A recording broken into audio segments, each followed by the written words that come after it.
आज मैं 16 सोमवार के व्रत की कथा सुना रही हूँ।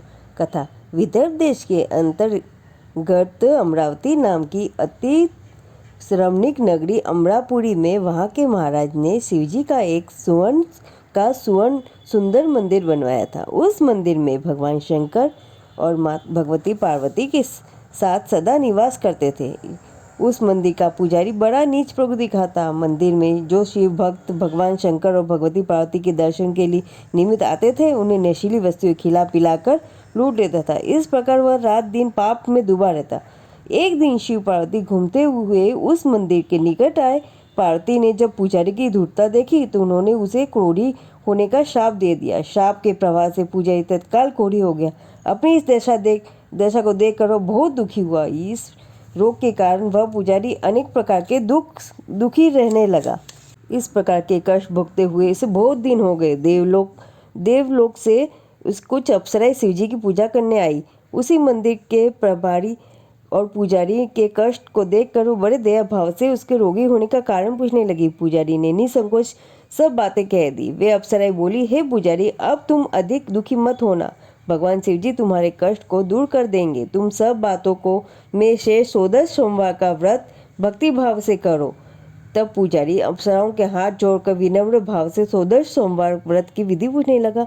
अप्सराएं बोली, जिस दिन सोमवार हो उस दिन भक्ति के साथ व्रत करे, स्वच्छ वस्त्र पहने, आधा सेर गेहूं का आटा ले, उसके 3 अंग बनाए और घी, गुड़, दीप, नैवेद्य, पुंगी फल, बेलपत्र, जनेऊ का जोड़ा, चंदन, अक्षत, पुष्प आदि के द्वारा प्रदोष काल में भगवान शंकर का विधि से पूजन करे। तत्पश्चात तीनों अंगों में से एक शिवजी को अर्पण करे और शेष 2 शिवजी का प्रसाद जानकर समस्त उपस्थित जनों में बांट दे और स्वयं भी प्रसाद ग्रहण करे। इस विधि से 16 सोमवार व्रत करे। तत्पश्चात 17वें सोमवार के दिन पाव सेर पवित्र गेहूं के आटे की बाटी बनाए, तदनुसार घी और गुड़ मिलाकर चूरमा बनाए और शिवजी की को भोग लगाकर उपस्थित भक्तों में बांटे। पीछे आप सकुटुम्ब प्रसाद ले तो भगवान शिवजी की कृपा से सभी मनोरथ पूर्ण होंगे। ऐसा कहकर अप्सराएं स्वर्ग को चली गई। ब्राह्मण ने यथाविधि 16 सोमवार का व्रत किया तथा भगवान की शिवजी की कृपा से रोग मुक्त होकर आनंद से रहने लगा। कुछ दिन बाद फिर शिवजी पार्वती उस मंदिर में आए। तब ब्राह्मण को निरोग देकर पार्वती ने ब्राह्मण से रोग मुक्त होने का कारण पूछा तो ब्राह्मण ने 16 सोमवार के व्रत की कथा कह सुनाई। तब तो पार्वती जी अति प्रसन्न होकर ब्राह्मण के व्रत को विधि पूछकर व्रत करने को तैयार हुई। व्रत करने के बाद उसकी मनोकामना पूर्ण हुई तथा उसके रूठे पुत्र स्वामी कार्तिकेय जी स्वयं माता के आज्ञाकारी हुए। किंतु कार्तिकेय जी को अपने विचार परिवर्तन का रहस्य जानने की इच्छा हुई और माता से बोले, माता जी, आपने ऐसा कौन सा उपाय किया जिससे मेरा मन आपकी ओर आकर्षित हुआ। तब पार्वती जी ने वही 16 सोमवार व्रत की कथा और उसको सुनाई। तब कार्तिकेय जी बोले, इस व्रत को मैं भी करूंगा क्योंकि मेरा प्रिय मित्र ब्राह्मण दुखी हृदय से प्रदेश गया है। हमें उससे मिलने की बहुत अभिलाषा है। कार्तिकेय जी ने भी इस व्रत का किया। उसका प्रिय मित्र मिल गया। मित्र ने उस आकस्मिक मिलन का भेद कार्तिकेय जी से पूछा तो वे बोले, हे मित्र, हमने तुम्हारे मिलने की इच्छा करके 16 सोमवार का व्रत किया। अब तो ब्राह्मण मित्र को भी अपने विवाह की बड़ी इच्छा हुई। उन्होंने कार्तिकेय जी से व्रत की विधि पूछी और यथाविधि व्रत किया। व्रत के प्रभाव से जब वह किसी कारणवश विदेश गया था तो वहाँ के राजा की लड़की का स्वयंवर था। राजा ने प्रण लिया था कि जिस राजकुमार के गले में सर्व प्रकार के श्रृंगारित हथीनी माला डालेगी, मैं उसी के साथ अपनी प्रिय पुत्री का विवाह कर दूंगा।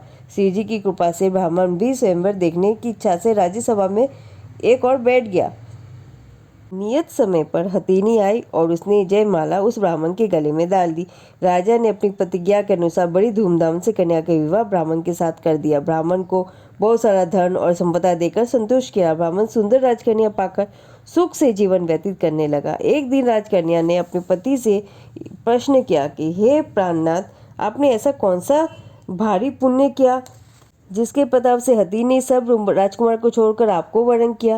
ब्राह्मण बोला, हे प्राण प्रिय, मैंने अपने मित्र कार्तिकेय जी से कथा अनुसार 16 सोमवार का व्रत किया, जिसके प्रभाव से मुझे तुम जैसी स्वरूपवान भार्या की प्राप्ति हुई। व्रत की महिमा को सुनकर राजकन्या को बड़ा आश्चर्य हुआ और वह भी पुत्र की कामना करके व्रत करने लगी। शिवजी की दया से उसके गर्भ से एक अति सुंदर, सुशील, धर्मात्मा और विद्वान पुत्र उत्पन्न हुआ।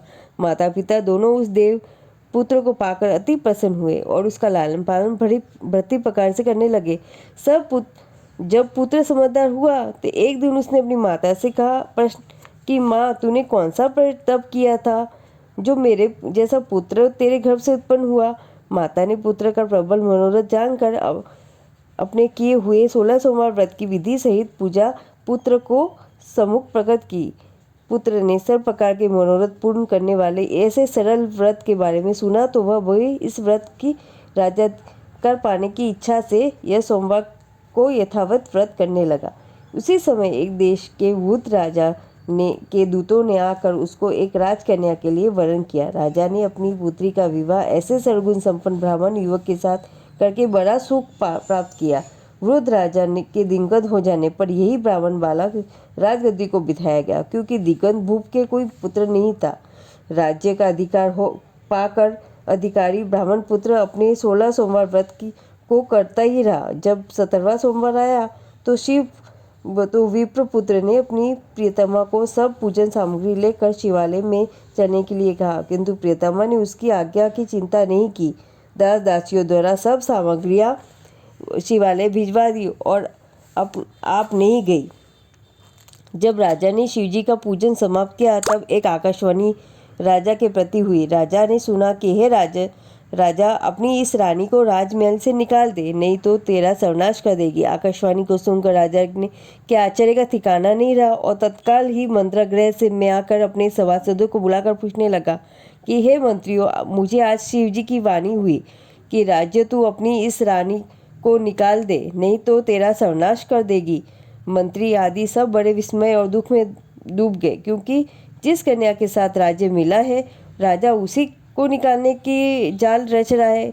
यह कैसे हो सकेगा। अंत में राजा ने उसे अपने यहाँ से निकाल दिया। रानी दुखी हृदय से भाग्य को कोसते हुए नगर में पहुंच गई। बिना पद त्राण, फटे वस्त्र पहने, भूख से दुखी धीरे धीरे चलकर वह एक नगर में पहुंची।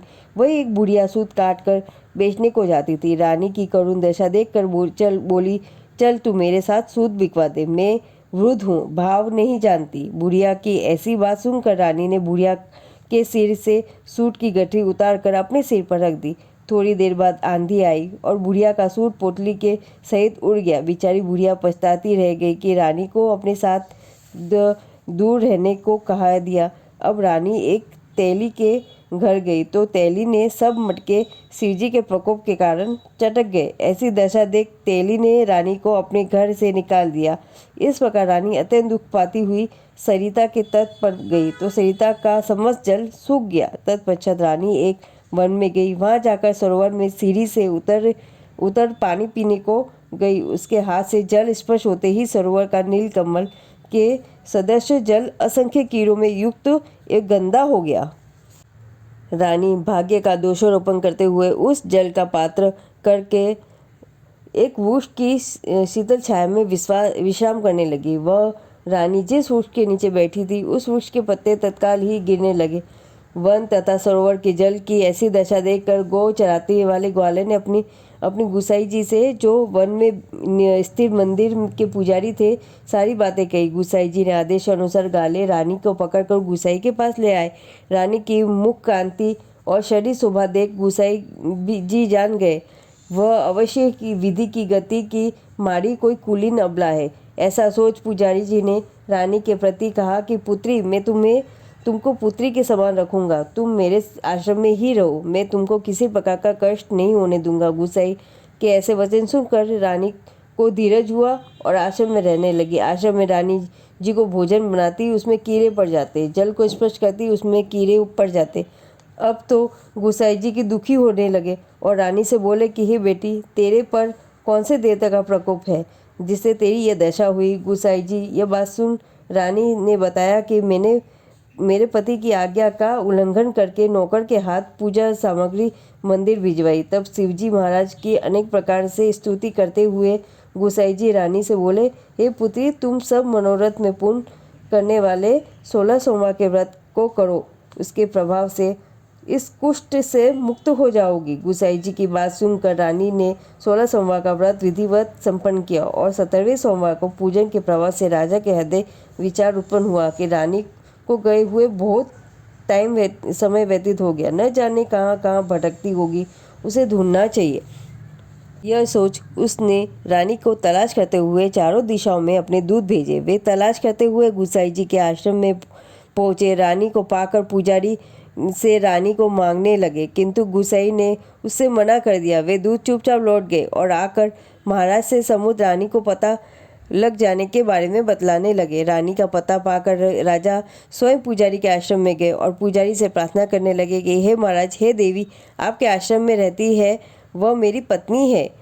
शिवजी के कोप से मैंने इसको त्याग दिया। अब इस पर शिवजी का प्रकोप शांत हो गया है, इसलिए मैं इसे ले जाने के लिए आपके पास आया हूँ। आप में इसे मेरे साथ चलने की आज्ञा दे दीजिए। गुसाई जी ने राजा के वचन सुन सत्य समझकर रानी को राजा के साथ जाने की आज्ञा दे दी। गुसाई जी की आज्ञा पाकर रानी प्रसन्न होकर राजा के साथ उसके राज्य की ओर लौटने लगी। उस समय नगर में अनेक प्रकार के बाजे बजने लगे। नगर निवासियों ने नगर के दरवाजे पर तोरण बंधनवारों से विविध विधि नगर में सजाया। घर घर में मंगल गीत होने लगे। पंडितों ने विविध वेद मंत्रों का उच्चारण करके अपनी राजरानी का आह्वान किया। इस प्रकार रानी ने पुनः अपनी राजधानी में प्रवेश किया। महाराज ने अनेक तरह के ब्राह्मणों को दान दिया आदि देकर प्रसन्न और संतुष्ट किया। याचकों को बहुत सा धन धान्य दिया। नगरी में स्थान स्थान पर सदा व्रत खुलवाए, जहाँ भूखों को खाने को मिलता था। इस प्रकार राजा शिवजी की कृपा का पात्र हो राजधानी में रानी के साथ अनेक तरह के सुखों को भुगता रहा। सोमवार के व्रत करने लगा। विधिवत शिव पूजन करते हुए वे इस लोक में अनेकानेक सुख को भोग कर तत्पश्चात शिवपुरी को पधारे। ऐसे ही मनुष्य मनसा वाचा कर्मणा द्वारा भक्ति सहित सोमवार का व्रत एवं पूजन इत्यादि विधिवत करता है। वह इस लोक में समस्त सुखों को भोग कर अंत में शिवपुरी को प्राप्त होता है। इस व्रत सब मनोरथ को पूर्ण करने वाला है। यह व्रत को करने से वह सब कुछ सहज ही प्राप्त हो जाता है, जिसकी कामना मनुष्य करता है। सब कामना पूर्ण करने के लिए 16 सोमवार का व्रत जरूर करें। 16 सोमवार का व्रत करने से भगवान भोलेनाथ उसकी सब मनोकामना पूर्ति करते हैं।